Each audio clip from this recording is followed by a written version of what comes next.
Allora, professor Pregliasco, io vorrei ritornare anche a parlare di virus con lei e soprattutto questo piano epidemiologico, quanto importante è, soprattutto su questi tavoli, quando lei ha fatto parte del Ministero della Salute Pubblica, l'abbiamo ai massimi livelli, ma quanto importante è la concentrazione su quello che ha bisogno il Paese, soprattutto su quanto salute pubblica, e quello veramente che non si riesce a far capire, che è l'investimento per avere la sicurezza, perché alla fine è un problema solo di soldi, dobbiamo pur parlarne, perché se voi volete combattere avete bisogno di investimenti. Prego. Allora, è il problema più generale della prevenzione su tutti i fronti. Mi viene in mente anche la prevenzione antincendio, no? È vissuta come un sovraccosto e no, il sindaco lo potrà confermare, no? Perché è un impegno non da poco che va visto sistematicamente in tutte le abitazioni pubbliche e private, e però non viene vissuto nei momenti di pace, no? Nei momenti in cui non c'è problema e non scoppia l'incendio, dove poi no, nella situazione d'emergenza si piangono magari per morti e si arriva a contestazioni legali tristissime per i responsabili. Ma questo come no, problematica così. Ed è la stessa cosa sulla prevenzione nell'ambito della salute. Non fa notizia no? Le questioni riguardanti lo stile di vita, l'alimentazione, il fumo, l'attività fisica, le vaccinazioni, no? Sono cose che si fanno mentre si è sani, non è facile continuare ad adottarle e sono meno eclatanti sul versante della sanità invece rispetto all'azione terapeutica quando c'è la malattia, e spesso questa malattia arriva, ci costa al Servizio Sanitario Nazionale, costa come sofferenza al paziente e si sarebbe potuto evitare attraverso un comportamento dei singoli, ma anche un comportamento dell'ambiente, del contesto sociale, di facilitazione e di aspetto di approfondimento da parte dei singoli. Effettivamente io insegno e dirigo la scuola di specializzazione in igiene e medicina preventiva, che è proprio quella dei medici specialisti in questa parte dell'attività medica, e siamo un po' in una nicchia, anche in termini di numero di colleghi, siamo in pochi perché è una professione vista dai medici come dire, secondaria rispetto a essere neurochirurgo o oculista, meglio ancora, dermatologo, eccetera, che fa una vita più serena e molto più, come dire, economicamente vantaggiosa. Però la funzione della prevenzione è un qualcosa che va instillato, va praticato, no? Addirittura, cioè, anche il nostro ambiente, lo stile di vita, il fatto di usare la bicicletta o poter fare l'attività fisica è anche collegato alla struttura, agli spazi e alla città in cui viviamo, no? Cosa che non è facile, no? Sempre il sindaco che con noi oggi potrà dirlo, no? Delle difficoltà di protesizzare la città per renderla più sana e facilitare comportamenti sani.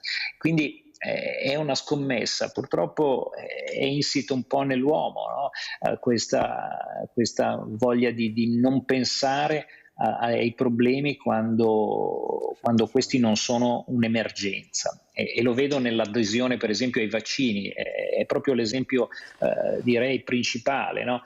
Se io ho mal di testa ingurgito qualsiasi farmaco che ho sotto mano senza guardare il bugiardino e quindi non considerando gli eventi avversi che un qualsiasi farmaco, anche l'aspirina, può determinare, perché ho un problema, il mal di testa, il mal di denti o peggio ancora altro.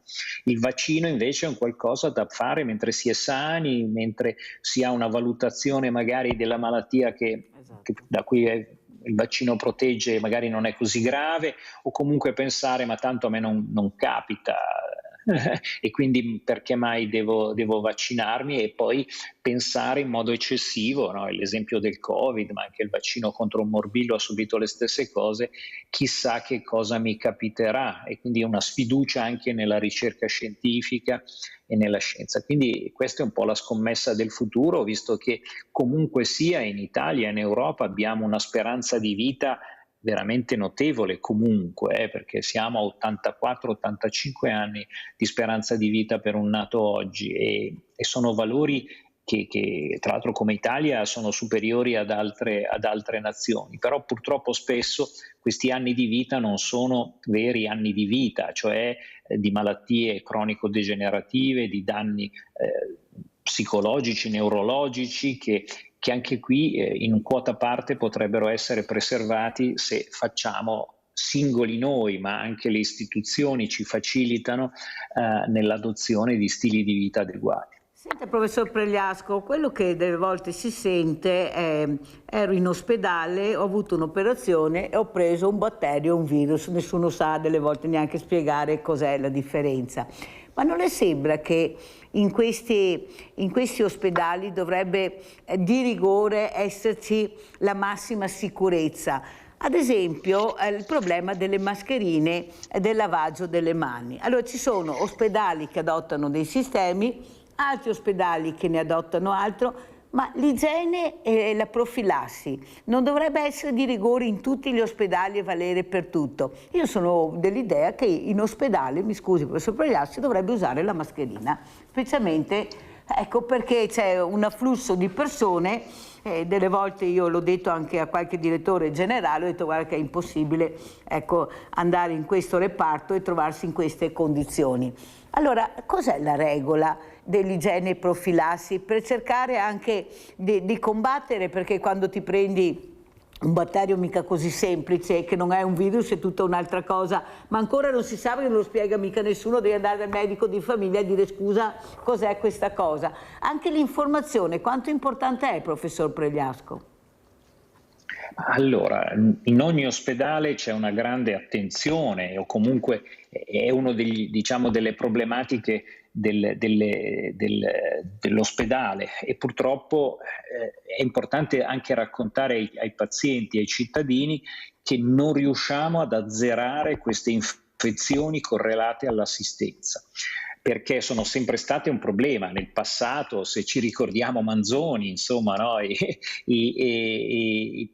Quando c'erano i lazzaretti era bene non finirci dentro, perché se non si era malati ci si ammalava. Ora non siamo ovviamente in quelle condizioni estreme legate all'ignoranza dell'epoca rispetto alla trasmissione dei batteri e dei virus, ma oggi abbiamo comunque una serie di rischi che non si riescono ad azzerare, quindi una quota di infezioni conseguenti a un ricovero dobbiamo anche come cittadini purtroppo sapere di doverle sopportare, perché abbiamo operazioni chirurgiche molto invasive, no? Pazienti, come dicevo, sempre più anziani e anche con tante comorbilità, cioè con altre patologie, e quindi molto fragili dal punto di vista della risposta immunitaria alle infezioni, e quindi più facilmente aggredibili. E abbiamo il problema che gli antibiotici cominciano a essere meno efficaci, molti di questi farmaci rispetto ai normali batteri che circolano sono diventati impermeabili, insomma c'è la cosiddetta antibiotico resistenza, che è un problema veramente enorme, che va affrontato con molti interventi di uso appropriato di questi farmaci, e quindi c'è una responsabilità sempre dei singoli di adottare le procedure, le mascherine, la disinfezione, la sterilizzazione degli strumenti, ma davvero è un qualcosa che ogni ospedale cerca di gestire. Ci sono esempi molto, molto belli di attenzioni veramente sistematiche, però purtroppo bisogna dirlo anche a chi è paziente, qualche situazione purtroppo scappa, no? Perché il caso, l'imprevisto, una disattenzione rispetto ai protocolli la dobbiamo sempre tenere un po' in conto. Grazie, veramente grazie al professor Pregliasco, Fabrizio Pregliasco, virologo, Università Studi di Milano, di essere stato con noi anche questa mattina. Pillole di saggezza, mettetele in pratica. Grazie professor Pregliasco. Sindaco, come ci saluta? Con quale messaggio? Innanzitutto ringrazio anche il professore perché mi ha dato delle informazioni, è stato veramente preciso e soprattutto condivido quanto ha detto nell'ultima parte per quanto riguarda la prevenzione. Lui faceva riferimento ovviamente alla parte di salute, però io posso portare questo esempio nell'ambito amministrativo perché tantissime volte siamo diventati bravissimi, e parlo in generale in Italia, a gestire le emergenze perché succede un disastro, in prima linea, protezione civile siamo fenomenali, però ci siamo dimenticati di fare la parte di prevenzione perché tanti disastri si possono evitare soprattutto in campo, posso dire, naturale, cioè tante alluvioni o quant'altro, vediamo che i danni sono causati da una mancata preventiva manutenzione di siti o da altre cose. Quindi la cosa principale dovremmo investire sulla prevenzione, è che tante volte abbiamo a che fare con i nostri bilanci e quindi sei sempre costretto a rincorrere, mentre se riusciamo a fare qualcosa prima, alla lunga troveremo a avere dei grossi risparmi. Il problema però è che non siamo abbastanza bravi a fermarci e dire no, prima di fare un investimento cerchiamo di fare prevenzione. Questa sarebbe la soluzione che dovremmo, come posso dire, fare per risolvere i problemi prima che nascono, come diceva giustamente il professore, anche a livello salutare. Allora Sindaco, io prima di lasciarla volevo vedere questo servizio perché vorrei che lei portasse il nostro grande abbraccio a questa famiglia che ha perso questa creatura involontariamente. Ecco, il gioco del destino, come diceva il professor Pregliasco, non sai mai dove c'è il nemico dietro l'angolo che ti aspetta, pensi di essere al sicuro in casa e invece poi succede quello che succede. Andiamo a vedere per portare poi il nostro saluto tramite il sindaco Battistella a questi genitori che hanno perso la loro creatura. È una cosa, c'è neanche da pensarci, perché...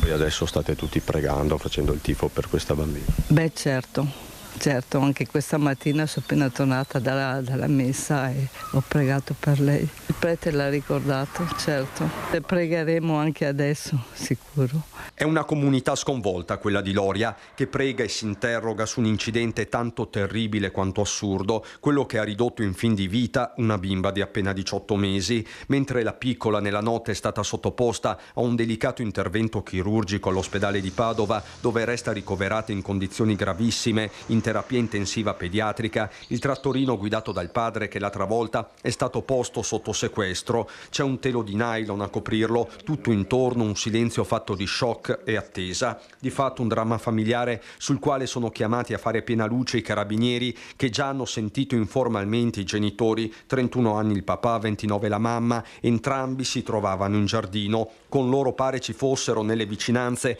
anche altri parenti. Seppure nessuno risulti formalmente indagato, sotto la lente c'è già, e non potrebbe essere diversamente, la catena delle singole responsabilità. Si indaga con tutto il tatto e le cautele del caso per lesioni colpose. Sembra che la donna stesse giocando con la figlioletta quando il mezzo in retromarcia l'ha investita. È stato tutto un attimo, la frase detta a chi ha avuto modo di parlarle. Chi gli sta attorno dice che stanno attraversando momenti ovviamente drammatici, ovviamente hanno speranza che si risolva tutto per il meglio. Ovviamente si sentono un po' responsabili, però non saprei come dare nessuna colpa, perché sono fatalità tragiche che, per quanto tu possa stare attento a tutto, se sei sfortunato succedono, ma è proprio per questo che dobbiamo stare loro vicini ed infondergli il coraggio. L'abbraccio è collettivo, così come è diretto il messaggio a chi sta giudicando questi due giovani genitori con troppa facilità, soprattutto sui social. L'appello ai leoni da tastiera non solo è quello di non giudicare.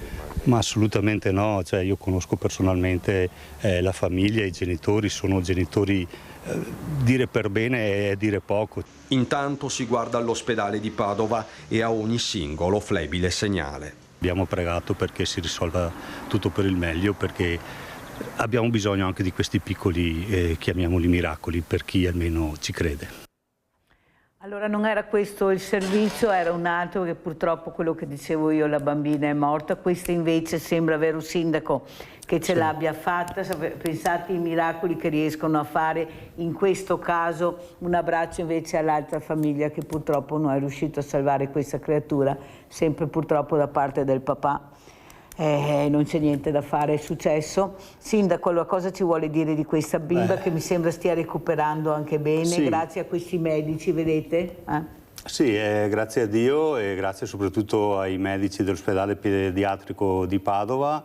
Le cose si stanno lentamente risolvendo. La bambina, posso dire, è fuori pericolo di vita, ovviamente avrà un percorso di recupero lungo, però noi confidiamo appunto nel lavoro fatto dai medici perché possa quanto prima ritornare a casa tra le braccia di mamma e papà, che hanno attraversato e stanno attraversando sicuramente un periodo molto, molto difficile anche a livello proprio psicologico loro, però sanno che non si possono incolpare più di quella che possiamo dire la tragica fatalità, perché come dicevo anche nell'intervista sono persone, genitori che hanno fatto e fanno tutto per la figlia, ma quando succedono queste cose impreviste che si sono riscontrate anche nell'altra tragedia che Mirella ricordava, cui voglio fare le mie più condoglianze e comunque portare la mia, non so come definirla, perché in queste situazioni le parole non mi escono e provo solo grande dolore e grande sofferenza e cerco di capire queste situazioni e questi genitori, perché nessuno di noi merita un dolore così grande, quindi posso solo portare la mia... il mio rispetto per quello che è successo, perché nessuno di noi merita un dolore così grande. Sono dolori che non si possono descrivere. Ecco, io inviterei questi leoni da tastiera a darsi una calmata, perché veramente già è un dramma che non passerà per tutta la vita, ci mancano solo anche i leoni da tastiera. Sindaco, chiudiamo con una nota positiva, questa bellissima manifestazione di fiori che voi fate a Loria, di piante. Penso che veramente, ecco, qualcuno dovrebbe invidiare, perché fate un'esposizione bellissima. Prego, Sindaco. Beh sì, si è svolta appunto la seconda settimana di marzo la nostra fiera delle piante a Bessica, organizzata appunto in collaborazione col Comune e soprattutto con l'ente Fiera di Bessica, che ormai da 47 anni organizza questa bellissima mostra, e la riprova del lavoro ottimo che viene fatto e di quanto di bello si può trovare è nella frequenza di persone che viene a visitare ogni anno la nostra fiera, per cui siamo molto contenti e soddisfatti di ciò. Questo è un bel investimento, Questo è un investimento per l'ambiente sicuramente, e per la comunità anche. Per la comunità, e grazie anche al tempo che quest'anno siamo stati fortunati e abbiamo realizzato una giornata che è all'insegna del verde, dei fiori e delle piante, veramente fantastica. Grazie, mi spiace di non aver avuto nessun video, la prossima volta ce lo mandi, Sindaco. Sicuramente. Grazie ancora al professor Fabrizio Pregliasco, grazie a Alberto Battistella. Pubblicità.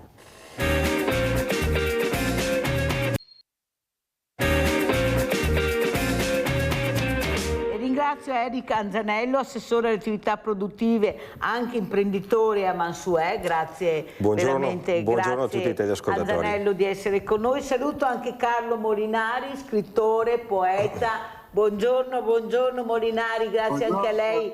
Abbiamo bisogno, un po' di poesia, un po' di armonia, perché non ne possiamo più, un momento veramente terribile, specialmente per tutti noi, quelli che lavorano seriamente, quelli che cercano tutti i giorni di mettere la famosa goccia, vero Anzanello? Anche come sindaci, come assessori, perché siete quelli in prima linea. Allora Anzanello, cosa ci racconta? Lei è anche un imprenditore, c'è il problema del lavoro, c'è il problema della casa, ci sono tutti i problemi. Prego. Sì, intanto buongiorno a tutti i telespettatori e ai miei concittadini di Mansuè. Sì, adesso il momento è un po' drastico questa guerra le guerre che ci stanno colpendo, perché ce ne sono 3 importanti, oltre tante altre che rimangono un po' sommerse, diciamo, ma le 3 fondamentali, soprattutto quella con l'Iran, che implica questo blocco sullo stretto, porta dei drastici movimenti sul mercato a livello di prezzi e di produttività, perché vengono a mancare le materie prime, poi il costo del petrolio è arrivato a regimi assurdi, considerando tutti i polimeri quindi derivanti dal petrolio stesso, fanno sì che la situazione per l'impresa produttiva e poi anche distributiva, io mi occupo di commercio, ma alla fine è un cane che si mangia la coda e tutti i settori vengono toccati al fine di creare una situazione spiacevole, perché ci sono aumenti dei prezzi in una situazione in cui non possiamo permetterci di aumentare i prezzi, ma siamo obbligati noi come commercianti, parlo perché proprio i costi della materia prima sono diventati veramente insostenibili per noi, e poi alla fine sono il consumatore finale a rimetterne in primo piano da questo punto di vista. Allora, il problema lavoro è un problema che riguarda un po' tutti noi. Io lo dico quasi tutti i giorni, che il problema dell'immigrazione e dell'immigrato non è un problema che riguarda l'immigrato, ma è un problema che riguarda tutta la comunità. Il problema è capire dove si vuole andare a parare. Ecco, prima fuori onda noi parlavamo, Anzarello, del problema di trovare forza lavoro, perché manca e ne avete bisogno, necessità. Lei mi raccontava, io ancora mio papà che ha una certa età, che sta ancora lavorando all'azienda, non riesco a trovare personale. Non è però che ci manchi un anello, che è quello che è l'anello proprio di congiungimento. Vogliamo far lavorare le persone che sono qui, ormai che ci sono, che non più possiamo al momento mandare via, vedere chi ha voglia di integrarsi, chi ha voglia di lavorare, chi ha voglia di rispettare le regole che ci sono e dividerli da quelli che non hanno voglia. Ecco, cercare di superare questa burocrazia che impedisce anche voi di assumere, di trovare persone, perché manca sempre un qualcosa per riuscire ad avere questa persona, e quelli che lavorano dare la giusta dignità sia con la casa che con il lavoro e un contratto serio? Sì. Allora c'è la tendenza comune veneta di fare di tutta l'erba un fascio. Io distinguerei appunto le fasce di immigrazione, perché c'è della gente che ha veramente volontà di fare e vorrebbe fare. Purtroppo ci sono questi anelli, come li chiama lei, burocratici, che impediscono questo. Vedo tanti agricoltori, occupandomi anche di agricoltura in una delle mie deleghe d'assessorato, che necessitano in certe fasi dell'anno di manodopera oltre che per la vendemmia, anche per la potatura dei vitigni. Io faccio un piccolo esempio, ma ce ne sono tanti altri che potrei fare. E praticamente hanno difficoltà a remunerare questa forza lavoro perché la burocrazia non permette come si può dire, io ho bisogno di 10 persone per 15 giorni, diamogli la possibilità di averle, poi le impiegheremo in qualche altra maniera, e questo tante volte non è possibile perché sono più alti i costi di assunzione, burocratici appunto, che se no quelli che possono portare il vantaggio economico all'imprenditore agricolo, all'imprenditore industriale che sia. Siamo in un momento di forte ricerca del personale, si vede anche sulle nostre spiagge, adesso comincia la stagione e mi sembra che basta fare un giro per i litorali di Jesolo, Caorle e Bibbione, parlo di quelli veneti più vicini a noi, col Cavellino, e ci sono ancora fuori i cartelli che si cerca manovalanza, insomma di tutti i tipi, dal barman a anche chi può fare le pulizie dentro le camere degli alberghi. Però Azzarello, non è anche che sia anche un problema dell'imprenditore di capire che nel momento che hai questa persona che lavora, se lavora bene, che si comporta bene, anche di capire chi è questa persona, come vive, come posso aiutarla, se ha problemi di arrivare, problemi di casa, perché è troppo facile passare sempre il cerino che è colpa di qualcun altro.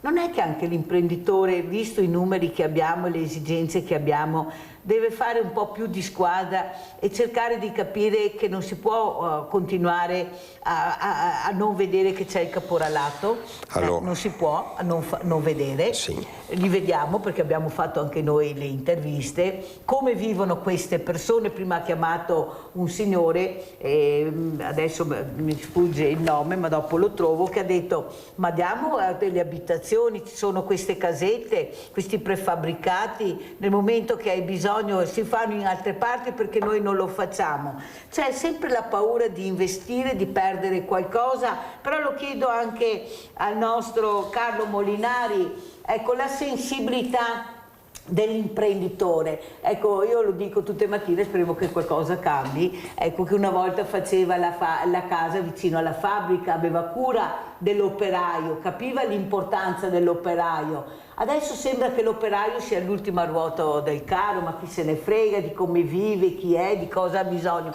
Non voglio sparare su tutti gli imprenditori, ci mancherebbe perché ce ne sono di bravissimi che investono, però io vorrei parlare a quelli che ancora non hanno capito, ecco, come ci si deve comportare anche per dare dignità alle persone, indipendentemente del colore. Prego, Molinari.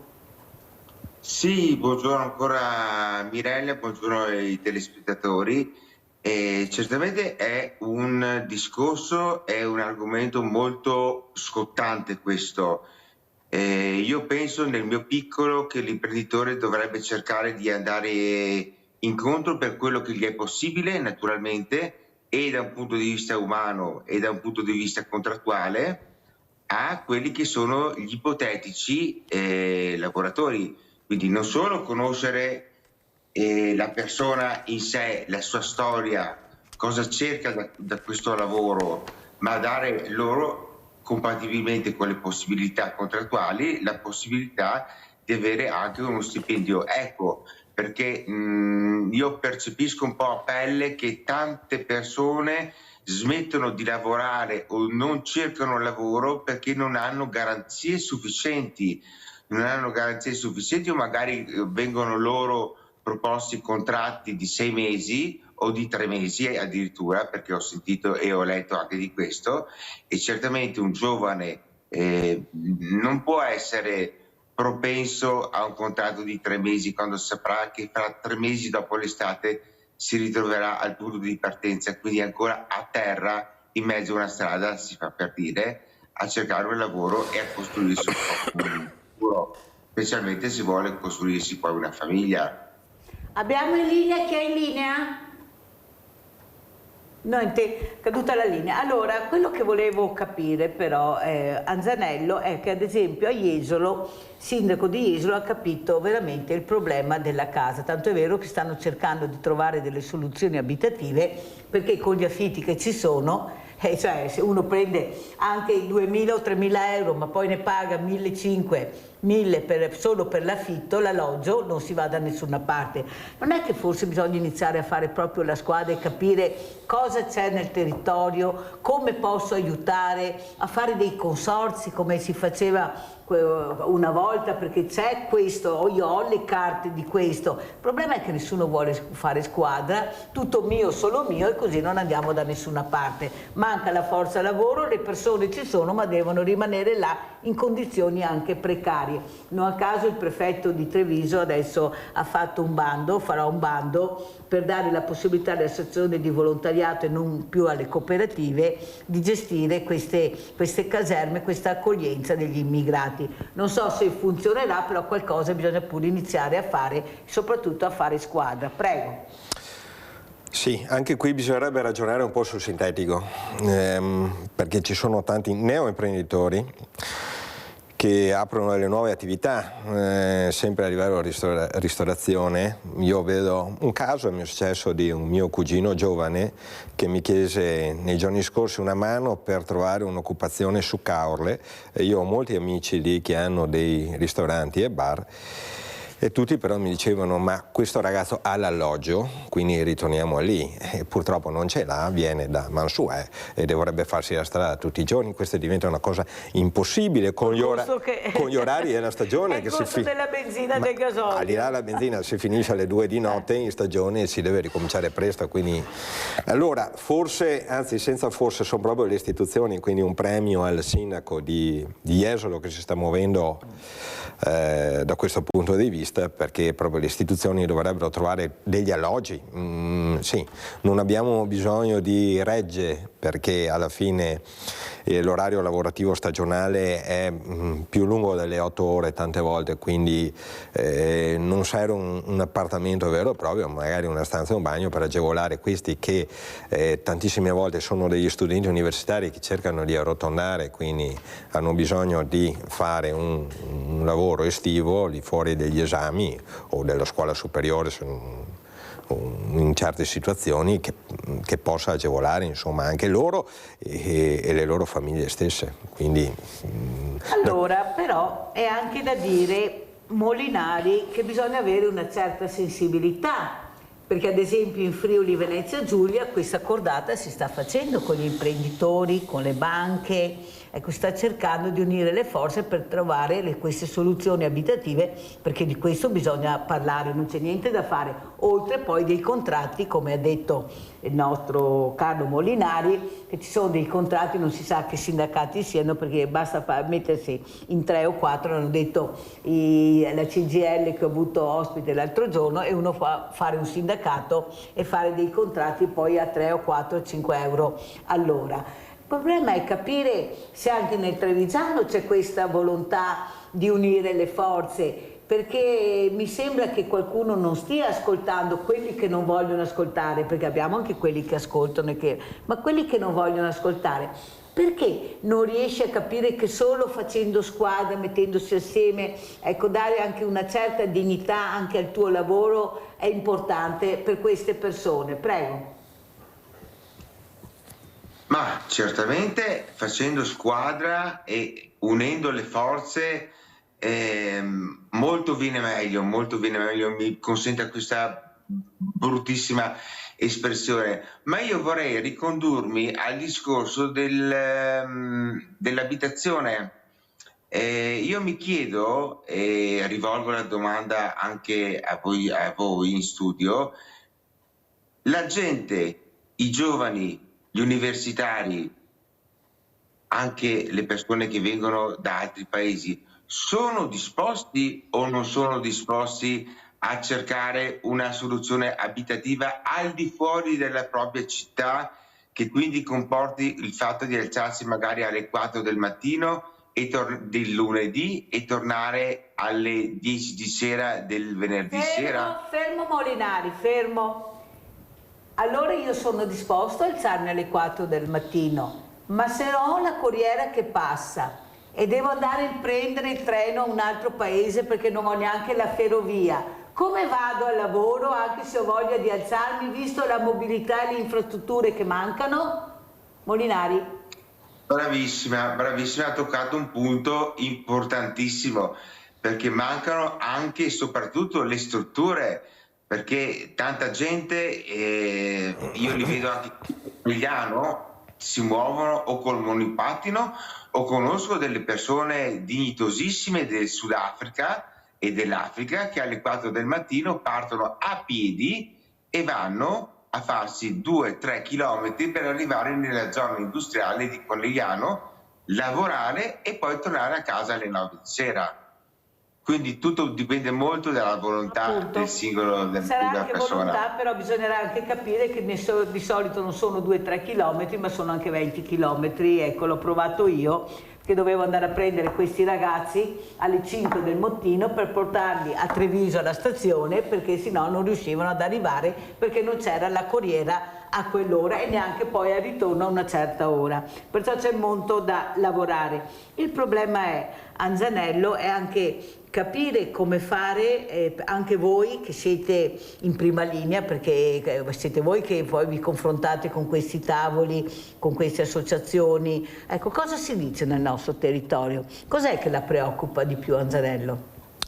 Ma, da questo punto di vista degli alloggi per i dipendenti parla o in generale? Ma generalmente in questa situazione che mi preoccupa, al di là della produttività e della mancanza di manodopera, non c'è niente, ci sono solo questi due fattori che comunque sono l'ago della bilancia delle aziende del nostro territorio, perché comunque non reperendo la manodopera, oltre a non avere quella qualificata, perché adesso nelle aziende c'è un quantitativo enorme di manodopera che viene dai paesi africani o comunque indiani, che non c'è una cultura del lavoro come c'è qui in Veneto, la nostra tradizione che si trascina ancora dalle campagne agricole del primo Novecento.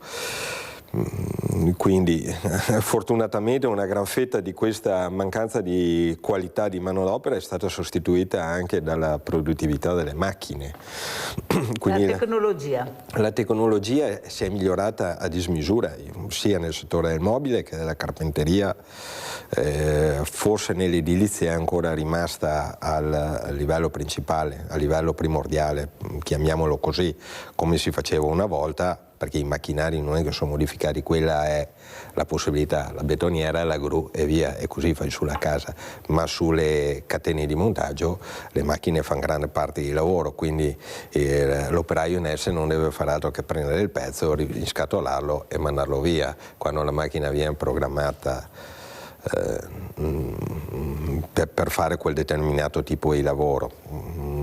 Che poi manchi la persona che prenda il pezzo, questo è un altro discorso. Però questo comporta anche ad avere dei morti anche sul lavoro, questi infortuni anche molto gravi di lavoro, e qua dobbiamo anche capire cosa fare. Andiamo a vedere proprio infortuni lavoro Mansuè Riesi, andiamo a sentire e poi commentiamo. Ha cercato di sbloccare la forca del carrello elevatore che si era fermata in alto, ma proprio mentre stava effettuando la manovra l'impianto pneumatico ha ceduto e la forcella è caduta amputandogli il braccio. Il grave infortunio sul lavoro si è verificato nel primo pomeriggio alla NR Recycling di Riese Pio X. L'operaio, 42 anni del posto, è stato subito soccorso e trasportato con l'elicottero all'ospedale di Treviso. Qualche ora prima, alle 7, a Mansuè, un altro incidente sul lavoro alla Legnonova, nella zona industriale del paese. Un operaio 37enne è rimasto gravemente ferito ad un braccio durante le operazioni di scarico di alcuni pannelli in legno. L'uomo è stato trasportato in ospedale con l'elicottero. Sul posto, sia a Riese che a Mansuè, sono intervenuti i vigili del fuoco, i carabinieri ed il personale dello Spisal per accertare dinamica ed eventuali responsabilità degli infortuni. E sui due gravi incidenti sul lavoro nel giro di poche ore intervengono i sindacati. Bilancio tragico che dà la misura di quanto ci sia da fare e invece non si faccia per la salute e la sicurezza nei luoghi di lavoro, afferma Mauro Visentin, segretario della CGIL di Treviso.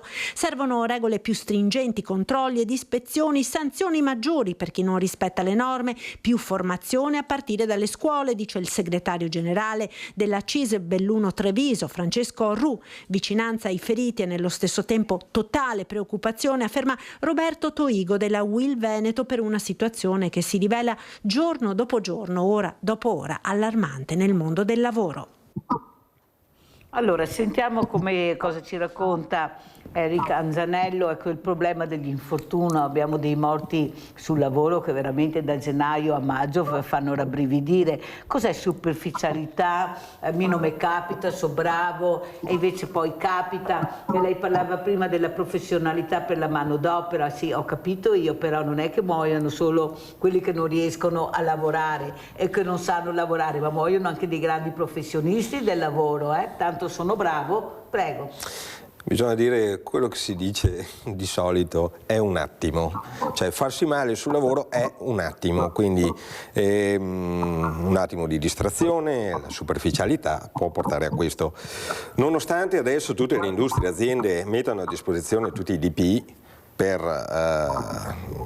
evitare i rischi, quindi nella scarpa antinfortunistica chi usa elementi da taglio, i pantaloni antitaglio, poi i guanti, i tappi per le orecchie per prevenire poi problemi all'udito, vediamo che non sono sufficienti. Sarebbe bello capire un po' il trend com'è, se è in calo o in crescita il fenomeno, per capire se ci sono state delle migliorie nel corso degli anni, perché penso che gli infortuni sono sempre caduti. È logico, bisogna adottare misure sempre più cautelative per far sì che questi non accadono. Veda per esempio, adesso si sta parlando questi giorni di nuovo di quella ragazza che in Toscana morì 6 anni fa per colpa di una macchina in cui fu tolta la sicurezza.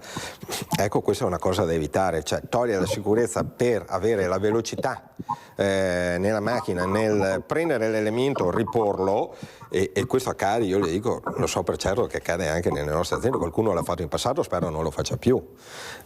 Avete capito? Perché questa è proprio una causa di infortunio, oltre che mortale, ma qualcuno può farsi anche veramente male. La sicurezza nel lavoro, tu la togli sì, per fare più business, più per business, incrementare sì, di più il lavoro. sì. Però andiamo a vedere anche cosa è successo ieri, la Guardia di Finanza quanto vino ha sequestrato. Visto che tutti sono a posto, tutti sono bravi, andiamo a vedere cosa è successo ieri.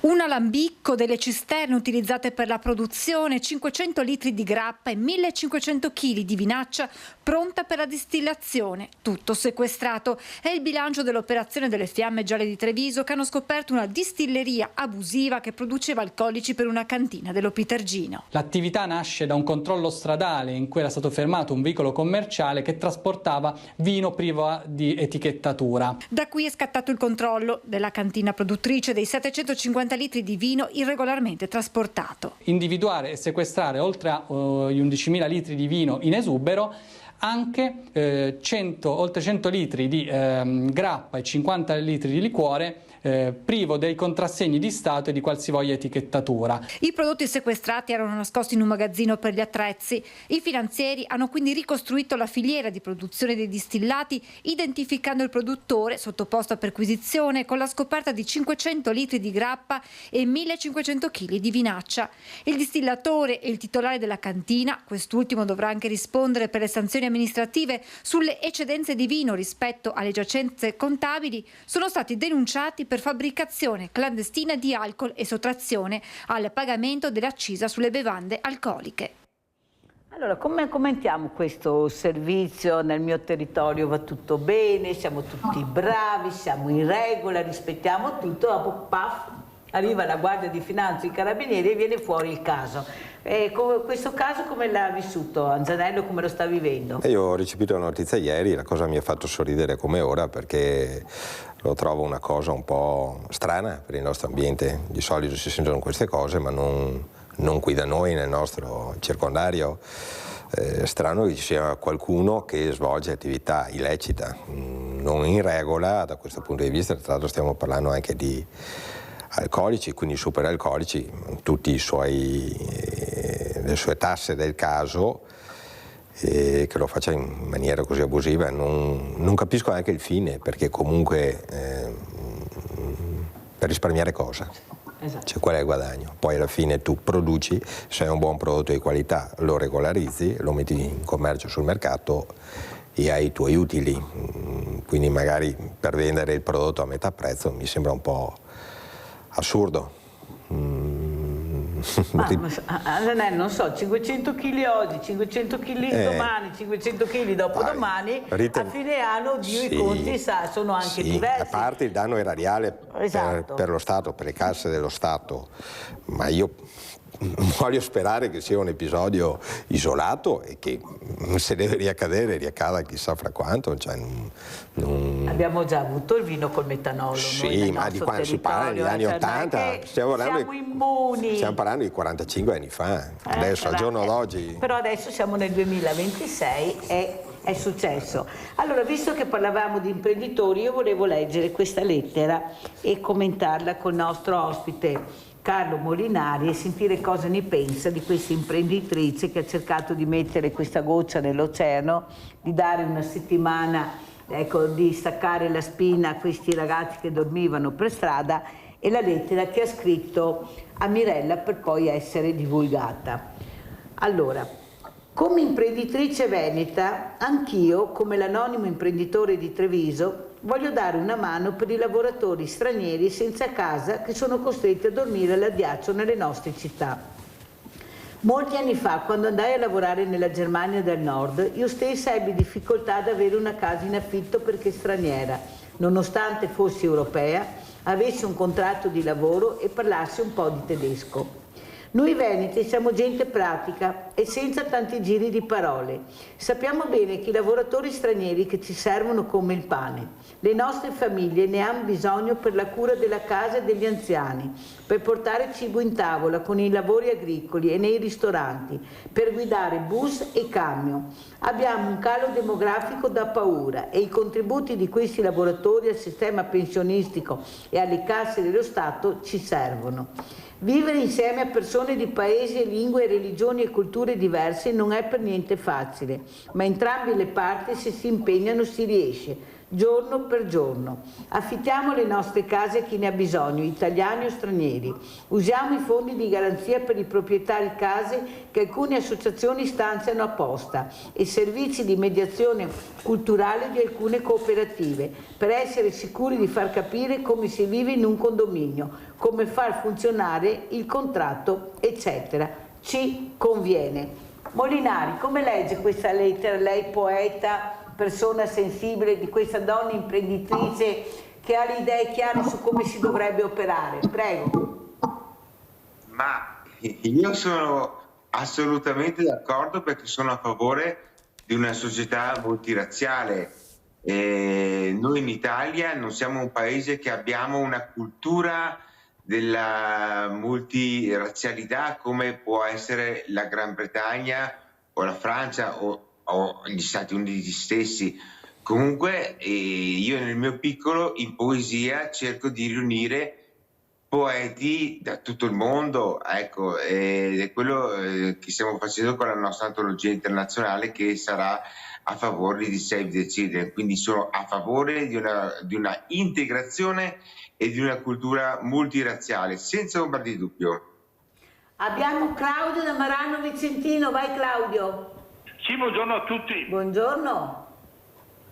Sì, costruire le case che mancano per i bisognosi, però bisogna anche guardarci un po' indietro. Abbiamo colonie, ospedali, industrie, istituti abbandonati che non possono più essere recuperati e che bisogna abbatterli e fare, diciamo così, questo lo dovrebbe fare lo Stato, una banca di cubatura, cioè nel senso che se io tolgo una cascina da una campagna che ha milioni di metri cubi di cubatura perché è disabitata e praticamente sta crollando, sarebbe giusto che lo Stato intervenisse nelle demolizioni di queste parti, perché già, guardi, ci sono istituti tipo ex manicomi, tipo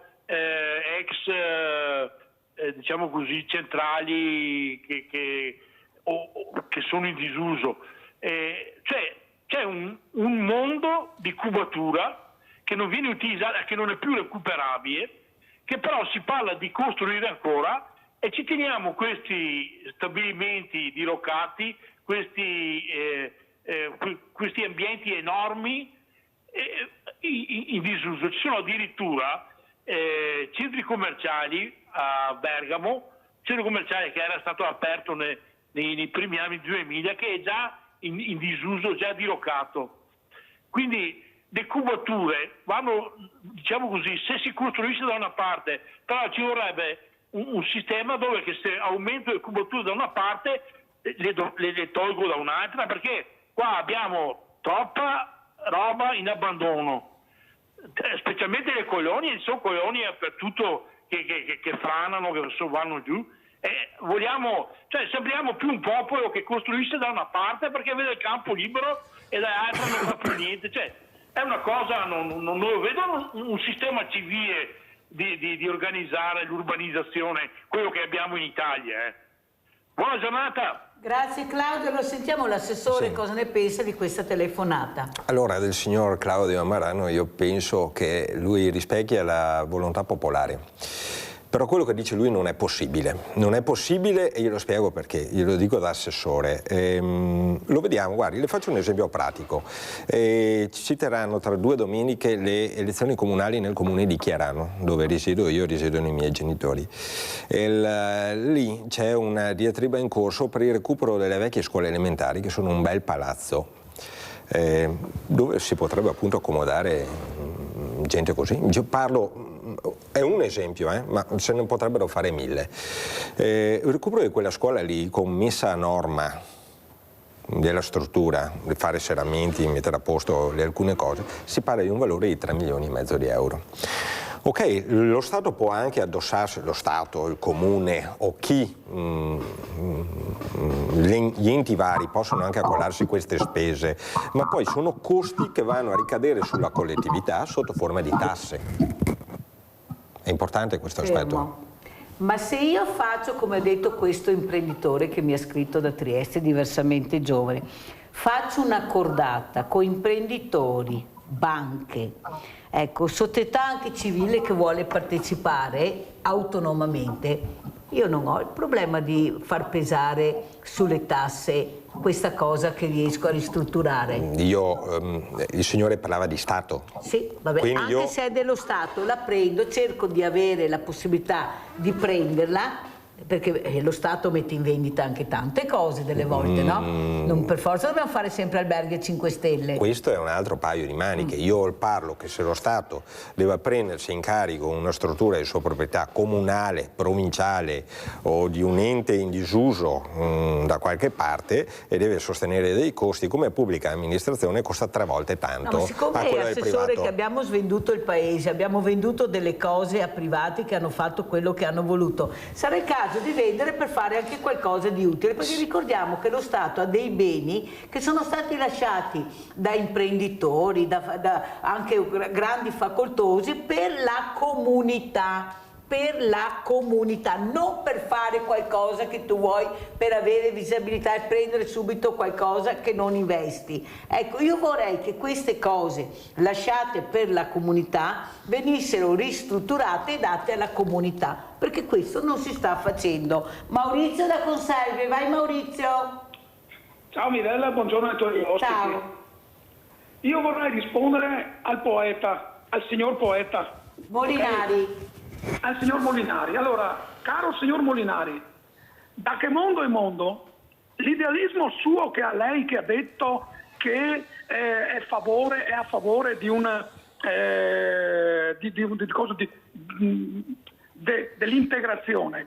Io purtroppo le dico già una cosa, la smonto per dirle, che un mondo così non va assolutamente avanti. Questo ve lo dovete mettere in testa, perché ognuno sta bene a casa sua, pensatela come volete, ma è la verità, la dimostrazione è questa, ok?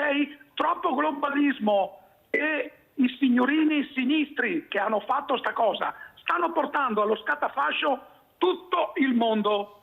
Questa è la verità, per colpa di questi idealismi che vanno a prendere gente, cani e porci da paesi diversi, a fare che cosa? A fare ridere i polli? Ma stiamo scherzando? Un paese va avanti con l'idealismo unico, non con l'idealismo di globalizzare tutto, perché il tutto non ci sta nel piccolo. Ok? Bene, buona giornata a tutti. Grazie. Nel tuo piccolo quante cose ci stanno? Vorrei capire anche cosa bisogna fare per cercare di capire che bisogna andare avanti e non tornare indietro, perché se ci chiudiamo ancora di più io non so cosa succederà. L'ha detto anche qui l'imprenditore che è anche assessore, che invece c'è una fame di manodopera che fa spavento, questa è la verità. E se non troviamo la manodopera non mangiamo, non beviamo, non lavoriamo, facciamo più niente, perché la manodopera è fondamentale nonostante l'intelligenza artificiale. O sbaglio, Anzanello? L'intelligenza artificiale si occuperà di altre cose, non di manodopera, quindi con l'intelligenza artificiale non dipingi i muri, non fai l'idraulico, non tiri i fili della corrente. Non raccogli i pomodori o le ciliegie. Anzi, piuttosto andrà a sopperire certi posti di lavoro d'ufficio, quindi farà il lavoro di tanta altra gente che è in ufficio, ma quella lì non è che si libera per poi fare retromarcia e andare a fare il lavoro in manovalanza, questo è il discorso. Allora andiamo a vedere anche questo, promo Antologia Orizzonti Poetici di Carlo Molinari.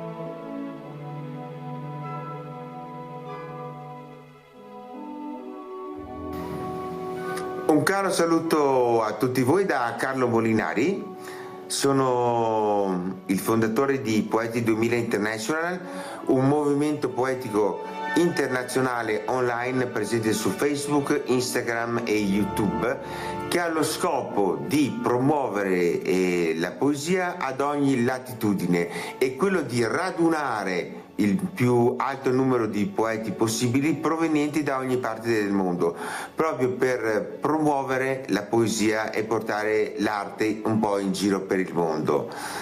Qual è la novità? Noi di Poeti 2000 International stiamo realizzando un'antologia internazionale che prenderà il nome di Orizzonti Poetici.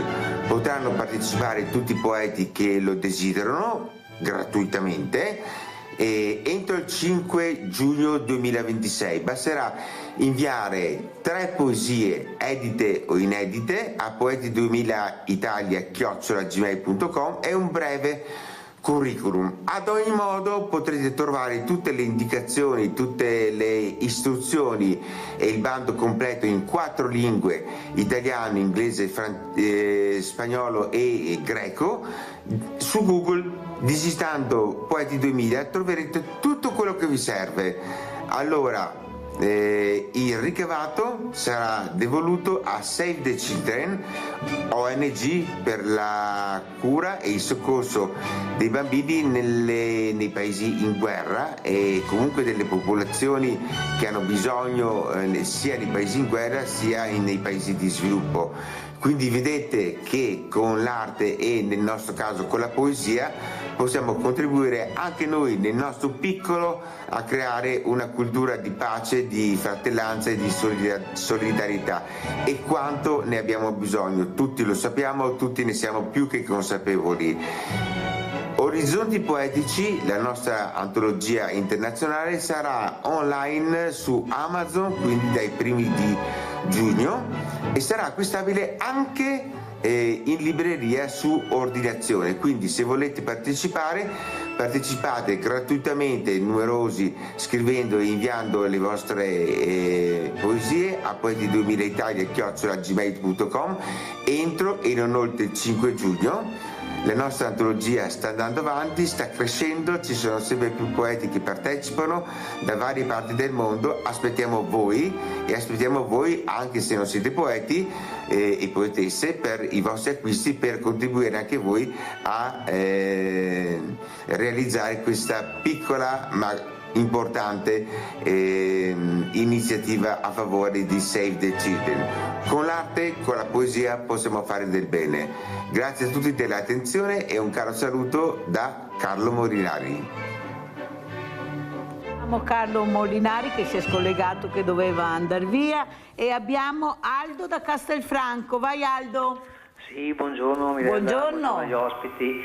Niente, volevo dire, aiutare i migranti va bene, però coloro che fanno reati gravi tipo aggressioni ai sanitari, forze dell'ordine, anziani, questi oppure spacciano droga, questi devono essere espulsi, cioè tipo quello che ha aggredito al centro Caritas di Treviso, cioè questo deve essere espulso, cioè, ma non ci devono essere tentennamenti o domande, cioè appunto questo lo deve firmare, dovrebbe essere espulso, però non c'è questa reazione ad selezionare le persone, cioè chi fa un reato grave deve essere espulso, ma non capisco quale sia il problema.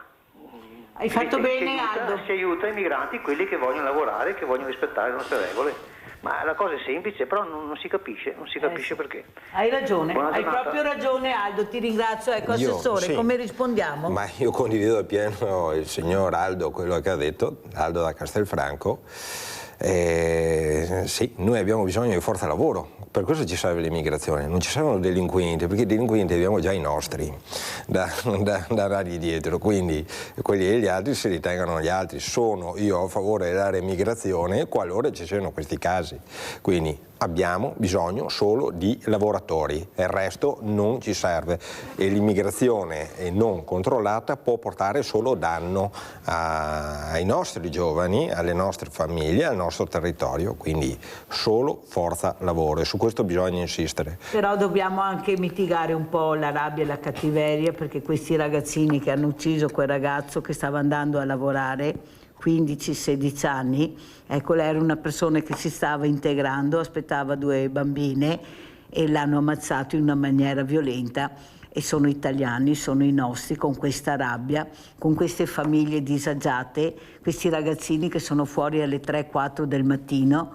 e aspettano che arrivi questa fragilità per colpirla. È una cosa veramente indegna, Assessore, che dovrebbe far riflettere tutti. Allora, noi pensiamo sempre a questi che si comportano male, ma abbiamo anche i nostri da controllare, perché non ne possiamo anche più di certi atteggiamenti anche dei nostri ragazzi, non solo di questi. Ma io non voglio prendere una parte e basta, ma questo è un caso. È logico che è indegno, non va bene, noi non tolleriamo la violenza a prescindere, però fa più rumore un caso contrario, cioè quindi dei ragazzi italiani che danneggiano un immigrato, ma non è il primo, non sarà neanche l'ultimo, speriamo che sia l'ultimo, ma non lo sarà, ma succedono tantissimi altri casi contrari che hanno portato a questa violenza, questa è una conseguenza. Io stesso sono stato attaccato dai italiani di seconda generazione, intimato a Oderzo una sera, mi trovavo con mia moglie perché ha detto a loro li ho guardati male. Che gli assicuro che questo non è accaduto. Ne parlo io di quasi 50 anni con dei ragazzini di 20 che non mi devo neanche prestare ma qua dovrebbe intervenire la politica, cioè non è possibile che questi ragazzini, indipendentemente del colore, possono fare quello che vogliono, perché tanto chi se ne frega, sono minore e non posso farmi niente, io ho tutte le carte in regola per comportarmi come voglio, tanto qual è il problema? Antonio da Padova, vai Antonio. Buongiorno Mirelle, buongiorno anche all'ospite. Noi parliamo di tanti problemi, ma sono problemi che hanno da risolvere i nostri governanti. Cioè, io pago miliardi e miliardi di euro per questi governi qua e poi devo essere io a risolvere i problemi delle immigrazioni, di Garlasco, delle violenze. Cioè, ma i problemi li andrà a fare il governo, cosa c'entriamo noi? Noi paghiamo le tasse e se le tasse non vengono spese bene, il governo si deve dimettere, perché comunque questi qui sono tutti governi fallimentari e questo qui è un sistema per distoglierci da altri problemi. Noi abbiamo i problemi anche della guerra, noi stiamo spendendo miliardi e miliardi per finanziare questa guerra organizzata e provocata dall'Occidente e dalla NATO. Comunque lasciamo stare le polemiche, ma io parlo non perché mi sta sulle balle di questa guerra, mi sta sulle balle che comunque miliardi e miliardi vanno a finire per armamenti. Ora se io ho da fare una visita, che mi serve una visita, Mirella è già 2 mesi che aspetto una risposta, ma la visita non la posso fare perché non c'è posto. Ma il problema che io dico alla gente, ma questo qui è un problema sociale. Noi certamente abbiamo tanti problemi e giustamente se c'è questa trasmissione è fatta apposta perché ci sono i problemi.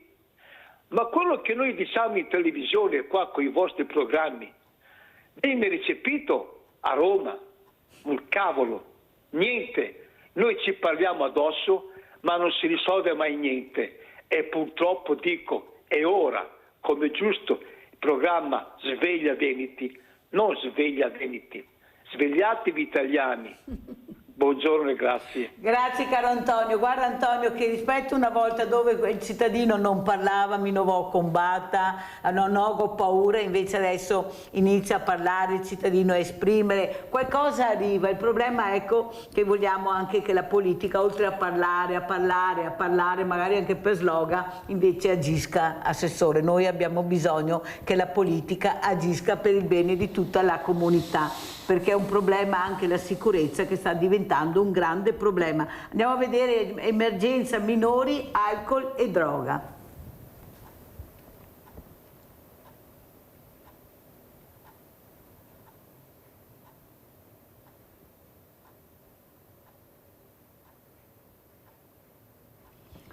Emergenza minori, alcol e droga. Dopo class action PFAS.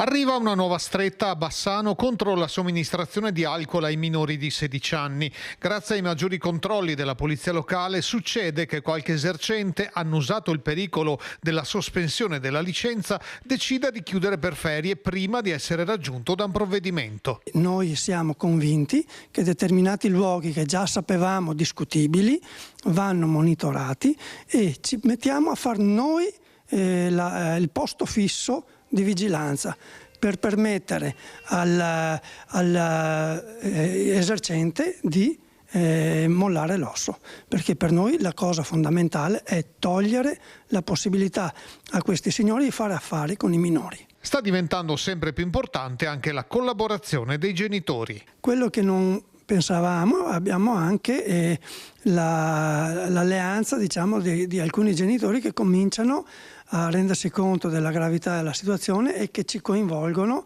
mandandoci foto di figli distesi a terra o addirittura chiamandoci in ausilio perché hanno dovuto portare il figlio minore o la figlia al pronto soccorso con alto tasso alcolemico. Sui giovanissimi incombe anche il pericolo delle droghe che ormai vengono spacciate ovunque, magari approfittando di luoghi molto frequentati. Nella zona del patronato di San Vito, dove era in corso una festa di fine periodo catechismo della parrocchia, e ci hanno chiamato perché si erano avvicinati cercando di assembrarsi con i ragazzini delle elementari o poco più, soggetti a noi ben conosciuti perché fanno parte di qualche banda di piccoli maranza che fanno piccoli crimini.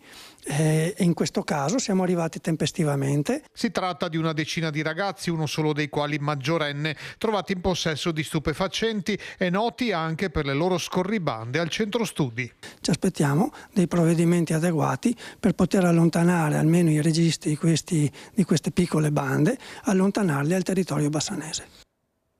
Allora, Assessore, movida, alcol, droga, adesso si mette anche il tempo, ma il tempo adesso sta piovendo forte. Ecco, questa fragilità in tutti i sensi del territorio, cosa facciamo? Bisogna per forza dare un giro di vite.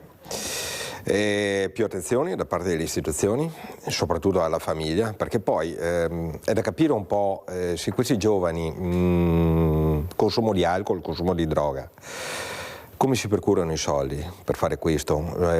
Riescono commerciando questa droga oppure sono i genitori che glieli danno, non hanno il controllo? Sa che adesso c'è molta più facilità, vedo ragazzini con carte di credito prepagate, caricate dai genitori, quindi poi è anche difficile perché è tutto più costoso, io vedo dei prezzi allucinanti fuori in giro, allucinanti, il suo prezzo, però gin tonic 12 euro, cioè cominciano a essere veramente delle spese, un americano 8 euro, delle spese importanti per dei sedicenni che vanno lì, bevono, perdono la testa, già sono giovani, poi l'inibizione della giovane età e poi succede quello che succede, insomma, in questi danni. Il maltempo, la fragilità anche del territorio, adesso questo maltempo? Allora, fragilità del territorio e il maltempo l'abbiamo visto nei giorni scorsi perché siamo stati colpiti, tra l'altro il mio comune di Mansuè è stato colpito anche in questa fascia che ha colpito anche i comuni di Gorgo al Monticano e Meduna, questo lo parlo martedì, invece lunedì ha colpito Cesalto, la zona di Saghereda. Comunque quella zona? Sì, con Ella Granine, che ha creato dei gravi danni alle culture, soprattutto ai vitigni, di cui noi siamo ricchi e forse è la nostra risorsa primaria a livello agricolo, senza forse sicuramente. E anche qui adesso speriamo che con lo stato di calamità, so che i sindaci si sono sentiti per... Anche il presidente della regione Veneto, Alberto Stefani, ha detto che proprio se la metterà tutta per risolvere anche questo problema, perché è veramente un problema grave.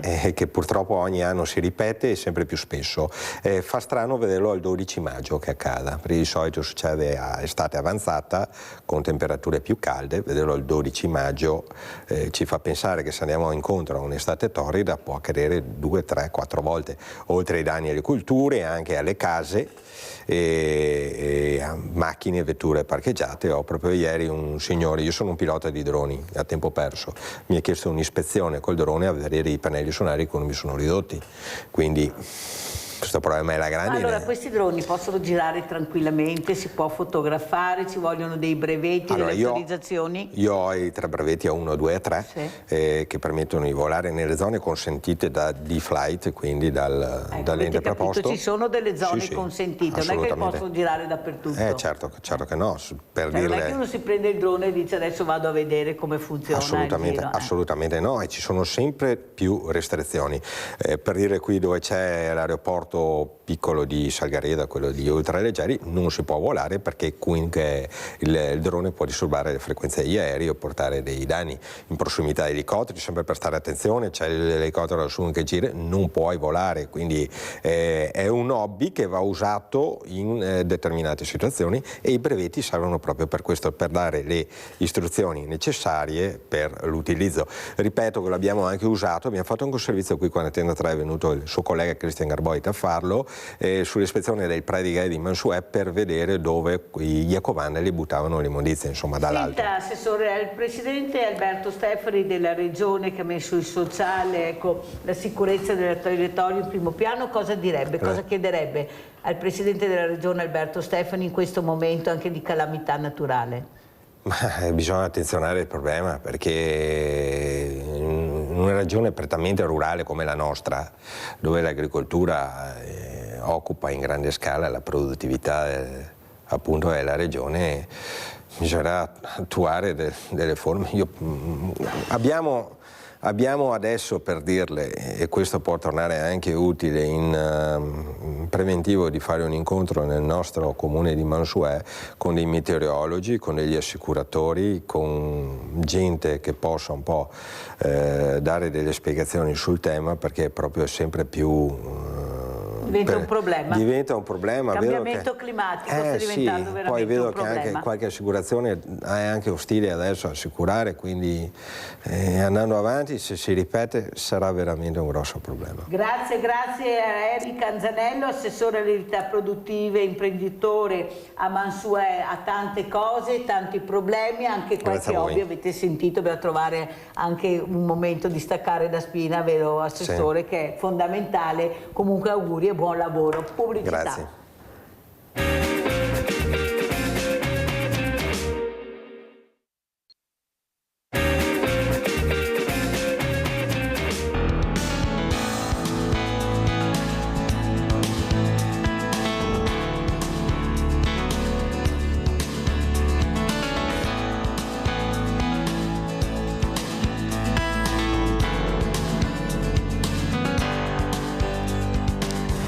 Sport estremo è una persona allenata, capace e campione in una determinata disciplina sportiva, come lo sci, il paracadutismo, la roccia e così via.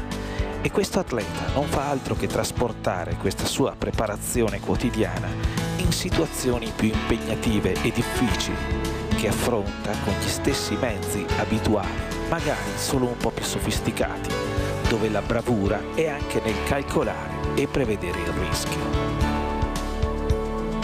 Non ci si inventa e non si diventa sportivi estremi dall'oggi al domani, senza un sicuro e provato background. Vorremmo trasportare questi pensieri nella nostra attività chirurgica. Non ci si inventa e non si diventa chirurghi estremi. Ma permetteteci di dire, la nostra attività giornaliera non è già di per sé estrema. se non si ha quotidianamente testato quelli che gli inglesi chiamano skills e se non si trasporta la provata quotidianità in situazioni più impegnative, là dove forse altri alzerebbero bandiera bianca, sempre calcolando il rischio e, per quanto riguarda particolarmente la laparoscopia, un'eventuale conversione. Presentiamo un recente caso di colecistite gangrenosa in paziente obeso, operato in urgenza con quella tecnica che è ormai diventata per noi la quotidianità. Allora ringrazio veramente, ma veramente tanto il dottor Ferdinando Agresta, chirurgo. Grazie dottor Agresta per aver portato anche queste immagini nelle vostre case per far capire l'importanza, ecco, e la conoscenza e l'informazione su quelli che sono gli nuovi interventi con questa nuova tecnologia. Ecco, dottor Agresta, cosa ci dice? Qui cosa stavamo vedendo, ad esempio? Allora, stiamo vedendo la storia, perché quel filmato ormai appartiene alla storia, perché di diversi anni fa abbiamo portato ad un congresso. Perché dico storia? Abbiamo avuto nel nostro mondo, nel mondo chirurgico in modo particolare, una grande rivoluzione che si chiama laparoscopia. 30 anni fa, 35 anni fa, ha cambiato completamente il modo di agire da parte del chirurgo. Prima eravamo abituati al taglio, in termine tecnico laparotomia, taglio che ci permetteva di vedere a poche persone, al primo operatore in modo particolare, a chi lo aiutava, tutto il resto dell'equipe, che è fondamentale, guardava o sentiva quello che il primo operatore diceva. La laparoscopia, con il fatto che ha portato una telecamera, come in questo momento, ha permesso che tutti quanti potessero vedere sullo schermo quello che in quel momento stava accadendo. Ed è importante perché il nostro è un lavoro di equipe. E la figura del chirurgo è tanto importante quanto la figura del secondo chirurgo, ma anche di chi lo aiuta. Dell'anestesista. Dell'anestesista è fondamentale, quello fa la grandissima differenza, E dello strumentista o la strumentista. Sono dei colleghi, io li chiamo colleghi perché lo hanno la stessa precisa dignità che abbiamo noi, anzi qualcosina in più, perché loro devono fare il loro mestiere e devono conoscere anche il mio di mestiere. Questa è una grandissima differenza. Questa rivoluzione ha portato quindi pian piano a fare delle cose. E abbiamo iniziato in maniera molto molto timida. Abbiamo proprio iniziato con la colecisti, i primi interventi di colecisti. Che abbiamo visto adesso. Non questa però, non questo tipo, colecisti diciamo normale. Diciamo, ecco, non in urgenza, questa è una situazione di urgenza. Abbiamo iniziato pian pianino e poi pian piano abbiamo trasportato quello che viene fatto in elezione vuol dire programmato. Io ti programmo l'intervento per domani, l'abbiamo portato in urgenza, dove la situazione è completamente cambiata. Perché estrema? Avete visto, la colecisti era quella specie di melenzana, non so se il termine ortofrutticolo può dare un'idea. Ecco, normalmente non è così in elezione. L'avete una cosa molto grossa, infiammata. E quindi questo ci ha permesso di trasportare, e se vuole dopo ne parleremo, tutti i vantaggi della laparoscopia anche e soprattutto nell'urgenza, dove il paziente arriva stressato. Io faccio sempre il paragone, come particolare alle Olimpiadi: se sei allenato forse non vincerai, ma è un buon risultato, e se non sei allenato non potrai nessun risultato. Ecco, questa è la differenza fra l'elezione e l'urgenza. L'elezione tu arrivi in qualche modo allenato, poi magari non vincerai. Noi vinciamo sempre in elezione, dobbiamo vincere sempre, se no guai. Senta, dottore, io corro perché il tempo è tiranno. Certo. E soprattutto il dolore, ecco, questa mancanza del dolore, perché la prima cosa è la paura del dolore, chissà cosa succederà. Io penso che queste informazioni, anche questi video, servono invece a far capire, come ha spiegato molto bene lei, dottor Agresta, che c'è una squadra che controlla tutto. Assolutamente. Ecco, non sei da solo, ma tante persone, ognuno con la sua specializzazione, che cercano di fare il meglio per te. È questo che dobbiamo capire, ecco, vincere la paura della sala operatoria. Mi ricordo, dottor Agresta, una volta non si passava neppure davanti per il terrore solo di passare davanti. Un po' alla volta invece con l'informazione, la documentazione, questi video che secondo me sono molto importanti per far capire veramente i passi avanti che ha fatto la scienza, la ricerca e la tecnologia, che lei lo sta spiegando. Prego. Sono d'accordo con lei. Io penso, la paura è umana, è la paura delle persone che poi hanno il coraggio. Lei ha detto una cosa molto importante, due concetti importantissimi. Intanto dell'equipe, io ribadisco e sottolineo, io credo fermamente nell'equipe, non si può non lavorare in equipe nel nostro mestiere di oggi. È un po', se vogliamo usare un termine molto di moda, la globalizzazione c'è anche nel nostro mestiere. Ma c'è un secondo concetto molto importante che lei ha detto, quello dell'informazione. Io sono convinto che se una persona è informata, ben informata, ben conscia che la paura è umana e non è controllabile, però il fatto che tu sai, uno ti spiega con l'umiltà, perché fai spiegare con l'umiltà, non con la prosopopea di io sono il tecnico e tu sei la persona che subisce, bene, questo aiuta tantissimo. Quindi la giusta informazione che fa parte, è una parte importante del lavoro che noi dobbiamo avere, cioè informare la gente e far capire, perché certe volte dobbiamo prendere anche delle decisioni non belle, ma che se condivise permettono una maggiore reazione da parte di chi purtroppo è costretto a subire alcune cose, quindi questo è assolutamente importante e fondamentale. Un'altra cosa che volevo chiedere, l'importanza invece dell'intelligenza artificiale, Sì. Se ne parla tanto, però io sono convinta che bisogna capire chi la adopera, dove viene adoperata e qual è lo scopo. Io mi ricordo le parole di Papa Francesco, soprattutto una parola che è l'etica. Ecco, l'etica è fondamentale per capire dove si può arrivare con l'intelligenza artificiale. Cosa ne pensa, dottor Agresta? Io sono per l'innovazione e le ripeto, la laparoscopia è stata la vera innovazione che noi abbiamo avuto in chirurgia. Qualcuno la parla di innovazione, io uso il termine rivoluzione che continua ancora ad andare avanti. Abbiamo bisogno di intelligenza artificiale, però e non lo dico io, lo dice tutto il mondo chirurgico, alla fine è sempre il chirurgo che deve decidere. E un'altra cosa importante, come io mi formo, io ho 40 anni di professione, mi viene sempre in mente quella frase che gli esami non finiscono mai, io continuo a studiare.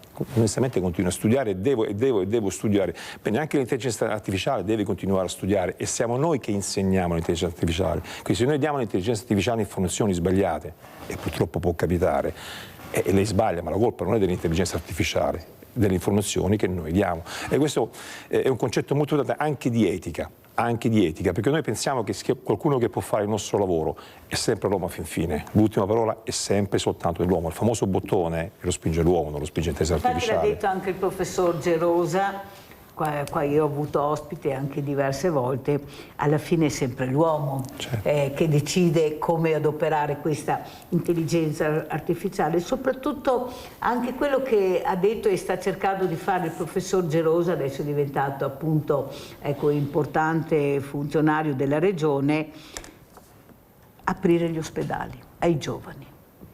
E quando mi ha detto questa frase, si ricordi Mirella che se qualcuno gli dice lo facciamo già, dica pure che ho detto io, non lo facciamo già abbastanza, dobbiamo fare di più. È convinto di quello che dice il professor Gerosa, che bisogna aprire di più gli ospedali, specialmente ai giovani, intrigarli, farli toccare con mano, perché io dico sempre che il profumo dell'ospedale non è il profumo della strada, è un altro profumo. La tocchi con mano i vari profumi dell'ospedale, tocchi con mano le emozioni, noi abbiamo bisogno di emozionare i nostri ragazzi e secondo me questo può fare l'ospedale. Mi viene in mente una parola, passione. Bisogna saper, non si può fare questo mestiere, non è retorica, qualcuno mi può accusare di retorica, non è retorica se non hai passione per questo tipo di, non è un mestiere, è una professione, qualcuno dice che è una professione come quella del sacerdozio, intanto è globalizzata, nel senso che ti prende tutta la tua vita, noi senza nulla, io vengo da una famiglia di contadini di cui vado fieri, e quindi c'è la passione del contadino e della natura, il rispetto della natura. Noi non abbiamo un cartellino che noi abbiamo timbrato e abbiamo finito il lavoro. Spesso, e qui la mia famiglia lo può confermare, il lavoro te lo porti a casa, il pensiero, ho fatto, non ho fatto. E poi c'è un'altra passione, e anche questo mi perdoni, non è retorica. Io dico sempre, prima di essere chirurgo, io sono in ordine figlio, purtroppo mamma e papà non ci sono più, fratello, perché ho 4 sorelle, marito, ma specialmente sono papà. E ogni volta io penso, quando faccio qualche cosa, magari qualcosa di come in urgenza, potrebbe essere mia figlia o le mie figlie. E mi creda che cambia, mi creda che cambia. Senta, dottor Agresta, lei ha detto una cosa importante, la passione. Non pensa che forse la passione per questi ragazzi arrivi dopo l'emozione. Io entro, vedo un qualcosa che mi intriga, mi emoziono, voglio conoscere e poi arriva la passione. Ecco, forse dobbiamo emozionare di più questi ragazzi anche portandoli a vedere all'interno di questi ospedali che abbiamo una tecnologia, loro ad esempio anche con la robotica sono molto attirati, io li vedo quando ho questi studenti ospiti. Forse è un campo di lavoro ulteriore quello che deve fare questo ospedale che, come dice il professor Gerosa, non è fatto solo di pietre. Assolutamente l'ospedale non è fatto, l'ospedale è fatto da uomini e credo che la più grande dimostrazione che l'ospedale è fatto di uomini l'abbiamo avuto con il Covid, purtroppo. Quando hanno detto che il nostro ospedale Vittorio Emanuele è stato trasformato nell'ospedale Covid, io ho visto dall'oggi in un giorno cambiare la professione. I miei colleghi chirurghi sono diventati internisti, intensivisti, le mie colleghe strumentiste sono diventate terapia intensiva. E questa forse è l'emozione, è vero. L'emozione non fa altro che far uscire fuori qualcosa che c'è da dentro, che è la passione, ed emozionare fa la grandissima differenza. Io ancora mi emoziono quando vedo il nostro lavoro e questo fa la grande differenza. Allora, prima all'inizio io ho avuto nella prima parte il professor Fabrizio Pregliasco, abbiamo parlato di virus, abbiamo parlato di tante cose, abbiamo parlato anche di batteri, che lui ha detto non possiamo sconfiggerli completamente anche nelle sale operatorie, perché c'è sempre un punto di domanda. Ecco, rischio zero non ci sarà mai. Quanto importante è anche capire soprattutto l'igiene e la profilassi, perché è fondamentale anche quando tu entri in questa sala operatoria, però c'è sempre questo punto di domanda. Riusciremo ad avere sicurezza proprio ai massimi livelli in futuro grazie anche a queste nuove tecnologie, secondo lei, dottor Agresta?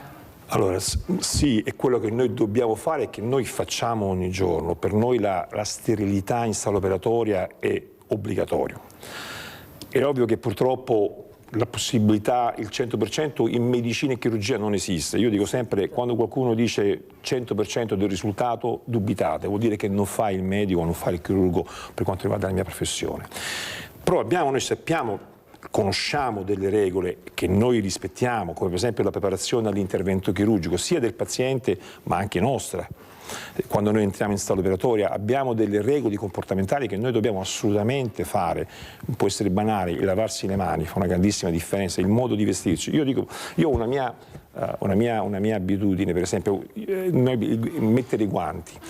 Io penso e voglio che i guanti me ne venga messa dallo strumentista, perché la strumentista so che è brava e è precisa, e io so di non essere perfetto, tanto bravo quanto la strumentista o maschio o femmina, qualunque esso sia, perché io dico sempre, la persona quando io scherzo in sala operatoria, la persona più sporca in sala operatoria è il chirurgo, quindi fatevi toccare il meno possibile. E questo, guardi, forse la laparoscopia ci permette, perché il mio contatto col paziente è mediato da dei ferri, sto scherzando naturalmente, ma capisca la battuta, è la persona più pulita in sala operatoria, la persona più seria dello strumentista. Quindi, per esempio, io maneggio le protesi perché faccio chirurgia di parete, io non le tocco mai, le faccio toccare alla strumentista e poi naturalmente io le posiziono con i ferri che mi vengono dati o cose del genere. Sono delle regole un po' umane, queste sono umane. Posso chiamarla responsabilità anche, che sì. lei si sente in quel momento di avere, perché lei metterà le mani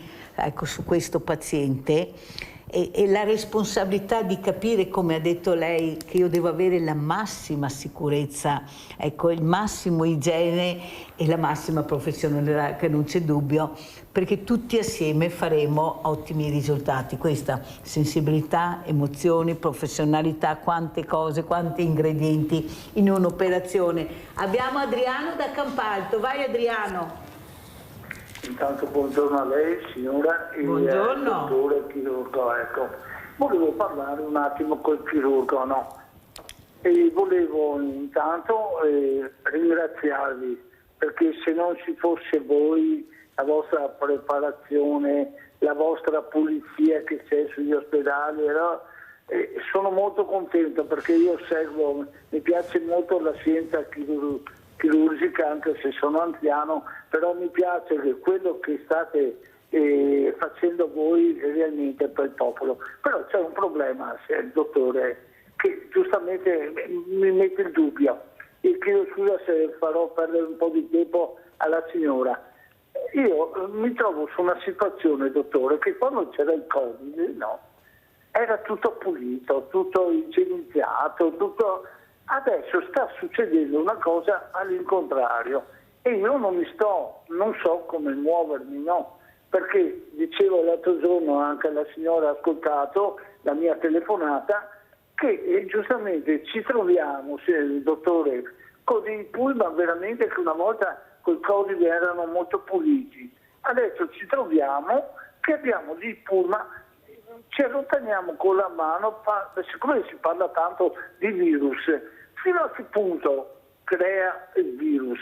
È creato dal sporco, è creato dagli animali, o può essere anche creato nel senso nell'aria, piove, c'è la sabbia, però ultimamente mi vedo questi pullman che prima erano pulitissimi e adesso sono sporchi. Grazie Adriano, devo correre, se no non riesco a far parlare il dottor Agresta, sei stato molto chiaro, ecco qua, ecco l'informazione, virus, batteri, e dai, bisogna... Prego, dottor Agresta. Non è il mio campo, non sono un virologo, io sono solo... prima il professor Pregasco, virologo. No, sono un chirurgo, però posso dire una cosa, lo vedo nella mia realtà ospedaliera, ma in tantissime altre realtà ospedaliere. Dal Covid, dalla brutta esperienza del Covid, una cosa l'abbiamo imparata, la questione, capisca quello che sto dicendo, delle regole dell'igiene.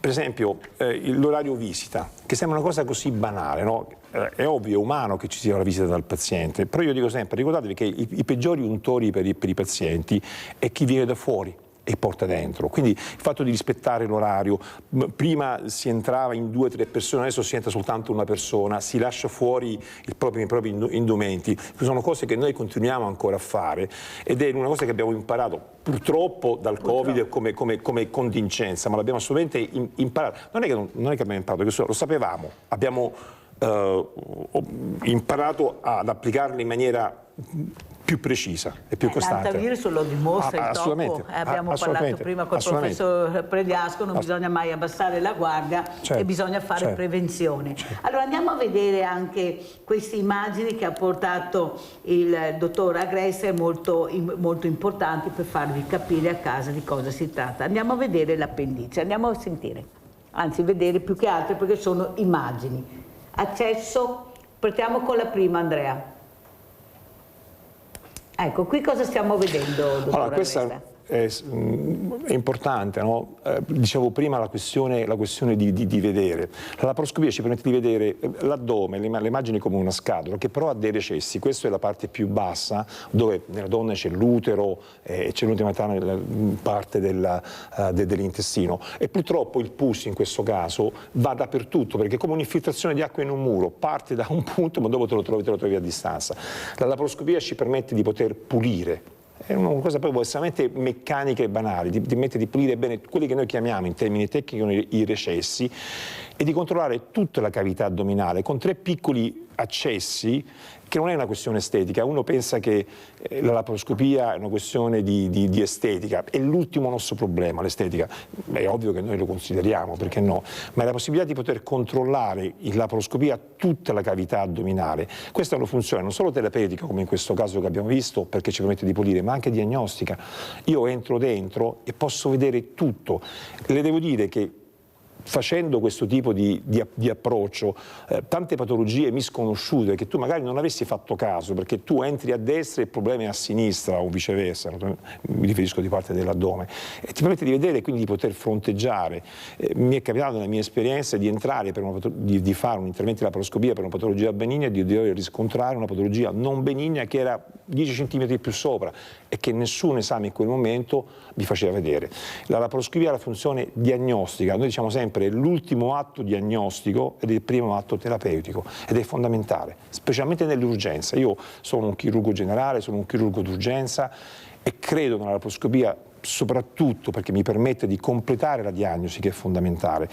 Tutto lo strumentario che noi abbiamo oggi, l'attacco, risonanza magnetica, sono delle immagini che vengono a essere riportate. Alla fine è sempre per noi l'atto finale, il giudizio vero, quando noi entriamo in sala operatoria e iniziamo l'intervento chirurgico. Le devo dire che le sorprese ci sono, non sono così rare, Però come potrebbe sembrare. Poi siete bravi a scoprirle, perché l'ha detto lei un po' più su, ecco, riesco a vedere dove veramente devo incidere ancora di più. Avete capito l'importanza, ecco, di avere queste figure, di parlarvi, di spiegarvi come stanno le cose, soprattutto di non aver paura, ma di affidarvi a queste meravigliose mani che poi vi fanno guarire. Questo è quello che io volevo anche trasmettere questa mattina. Abbiamo Raffaele da Rosolina. Ciao Raffaele.